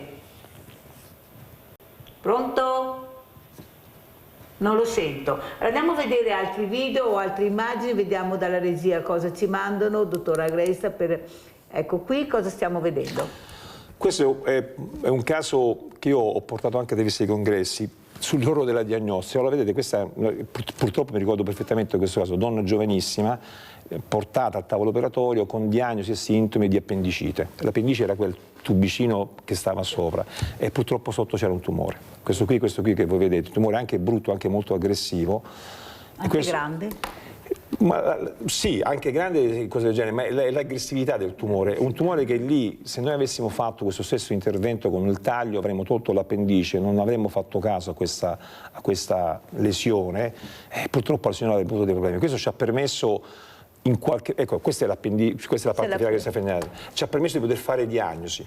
È ovvio, noi abbiamo tolto il pezzo, proprio l'abbiamo andato a esaminare e questo ha permesso poi di poter continuare il processo diagnostico e terapeutico della paziente. La paziente poi è stata seguita perché poi era una patologia a cavallo fra il chirurgo e il ginecologo, quindi abbiamo lavorato insieme poi, il discorso di equipe, che non è soltanto l'equipe chirurgica in quel momento, ma è la multidisciplinarietà.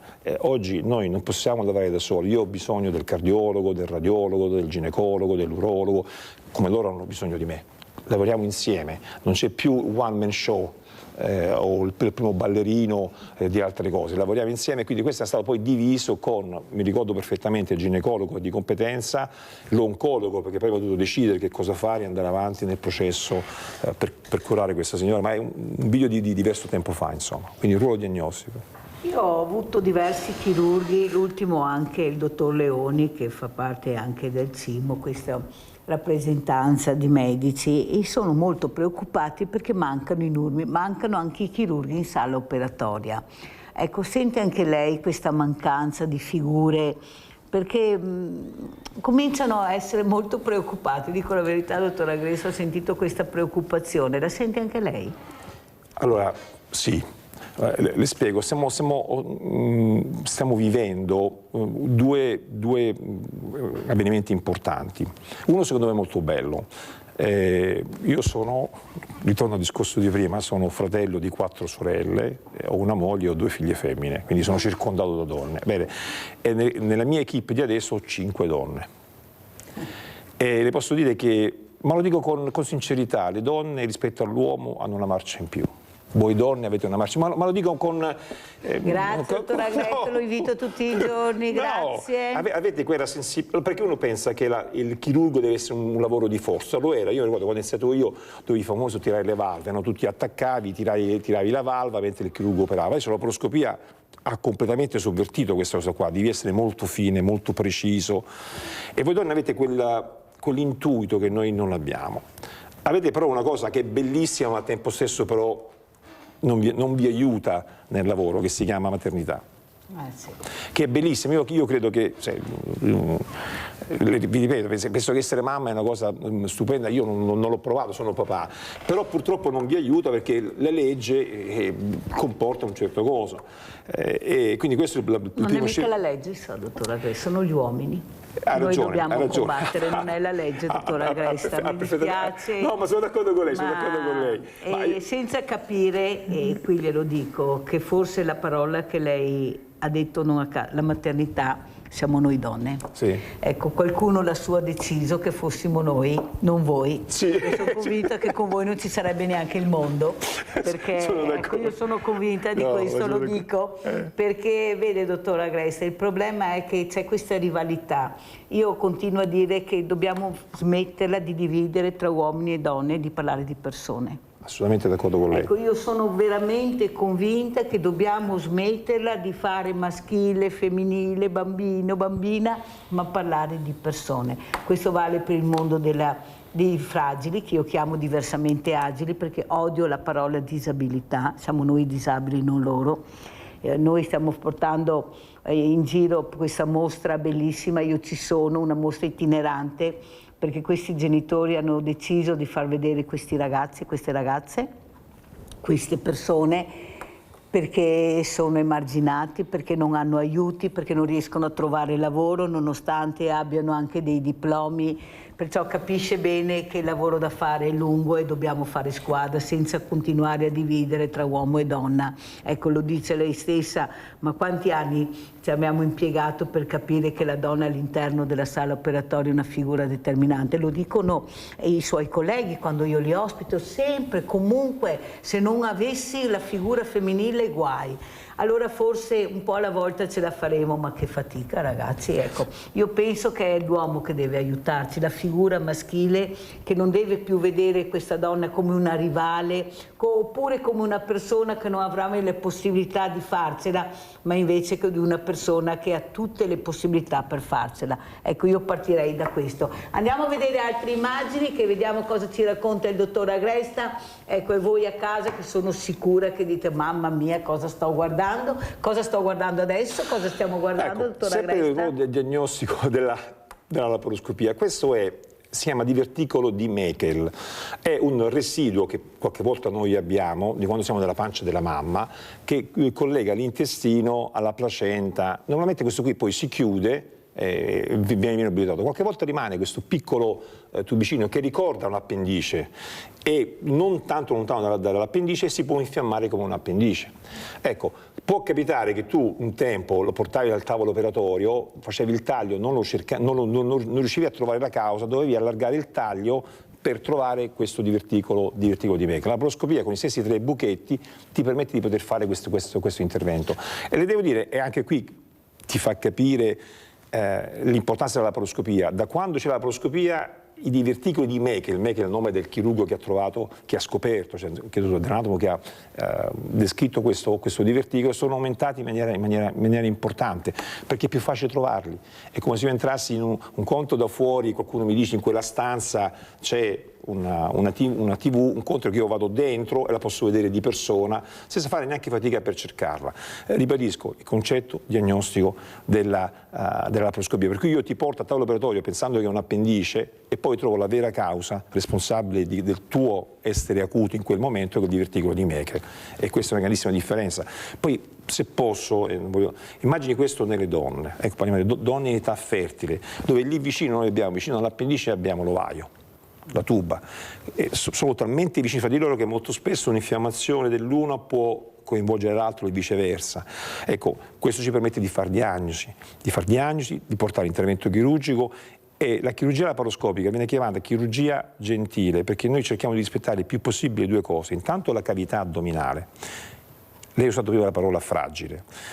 La cavità addominale non è soltanto un'estetica, non è soltanto la tartaruga che io devo dimostrare, qualcuno l'ha messa lì perché deve avere una funzionalità. Lei pensi l'importanza della cavità addominale nella respirazione, specialmente nelle persone più fragili, nelle persone più anziane, dove molto spesso è anche tutto l'addome che partecipa alla respirazione.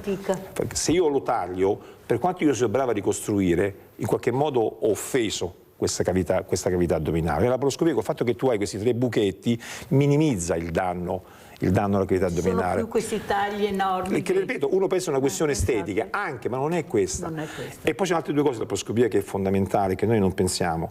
Temperatura e umidità. Noi siamo animali omeotermi, cioè a 37 gradi. Ora, per quanto riguarda le nostre sale operatorie, se io apro, la temperatura scende. Porta un insulto al nostro intestino. L'umidità. Il nostro intestino e tutti gli organi hanno un ambiente umido. Se io apro, per quanto il mio ambiente ospedaliero sia il più controllato, asciugo. Conseguenza di questo si formano le aderenze. Ed è lì, per questo parlo della donna in età fertile. L'intervento in età fertile può portare, non lo dico io che sono chirurgo, ma lo dicono i ginecologi, le aderenze che possono portare dei problemi alla tuba, che sarebbe quel tubicino che collega l'ovaio all'utero per il trasporto dell'ovulo, fecondato o non fecondato, e che in qualche modo viene, è un tubicino che viene a essere, da un'aderenza o da un'infiammazione, viene a essere danneggiato. Problemi di ipofertilità nelle donne, che è fondamentale.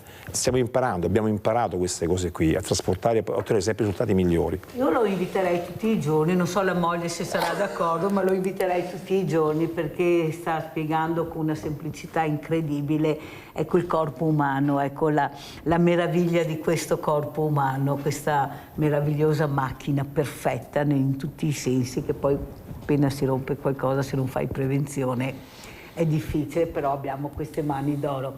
Io la ringrazio. Con quale saluto, come ci lascia, dottor Agresta, con quale messaggio? A me piace operare, però io voglio operare il meno possibile. Se devo fare un augurio è quello di prevenzione. Aiutateci a fare la prevenzione. La prevenzione vuol dire, io dico sempre, venite una volta in più, fateci una domanda in più. E dottor Google, tutto il rispetto, non è il dottore uomo con tutti i suoi difetti.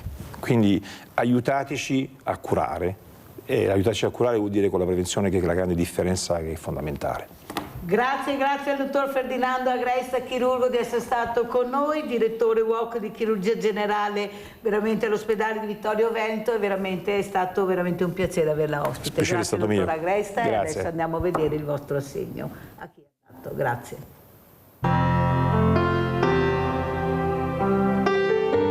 Ciao grande famiglia, oggi siamo a Marghera e stiamo per incontrare una persona che voi avete già conosciuta, che era venuta da noi a chiedere aiuto. Ha una casa, è stata data a lui una casa e noi siamo venuti ad aiutarlo. Andiamo a vedere. Eccolo qua, ciao Massimo, ciao, tutto bene? Sì. Sei contento? Allora finalmente è arrivata la casa? Certo, era finalmente un po' di tranquillità adesso. Cosa vuol dire avere un tetto? Perché tu non avevi un tetto, dormivi su un camping? Esatto, un camping pagato da me, perché avevo toccato a pagare a me adesso, perché il comune purtroppo non aveva più soldi per pagare. E purtroppo adesso, meno male che è venuta una buona notizia. Allora, oltre a questa buona notizia, adesso ti faccio vedere che buona notizia c'è. Sorpresona.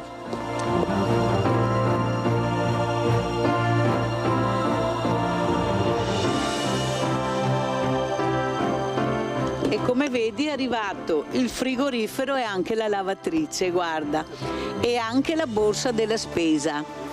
Sei contento?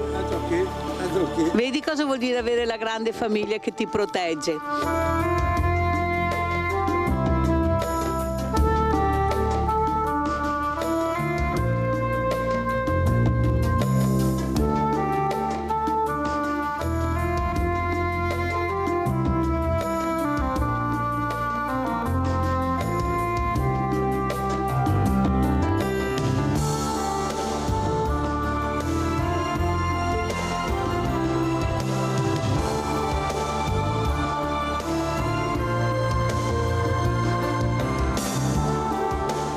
Siamo entrati in casa di Massimo, dalle scale ho preso paura, però all'interno devo dire la verità che si presenta abbastanza bene. Queste sono case che vengono assegnate alle persone come Massimo che appunto sono in forte difficoltà, mancano i lampadari, adesso lui deve fare gli allacciamenti, penso, giusto? Allora, questa è la borsa che ti abbiamo portato, lo scatolone, così per un pezzo sei a posto.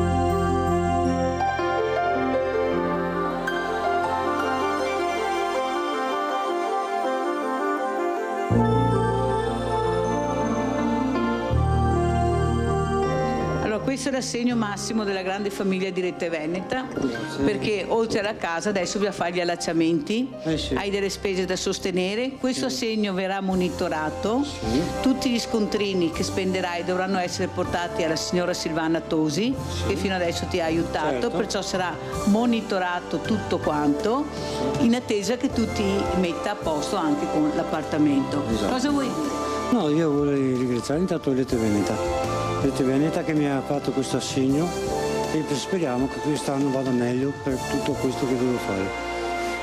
ripetiamo, tu eri senza lavoro, senza casa, senza niente, dormivi su un camping, grazie anche perché bisogna dirlo a Silvana Tosi che ti ha aiutato in un periodo difficile, finalmente è arrivata la casa. Certo, e anche devo aprire tutte le utenze e più anche devo comprarmi altre roba perché mi serve altri mobili, i lampadari, le aperture e anche un sostegno che mi hanno dato tutta la gente. E allora la Silvana Tosi tanto la ringrazio moltissimo, se non c'era lei tanto da fare. No, se non c'era lei ero per la strada, veramente. È l'unica che mi ha dato veramente una mano, è stata sempre in compagnia con me e mi ha assistito al 100%.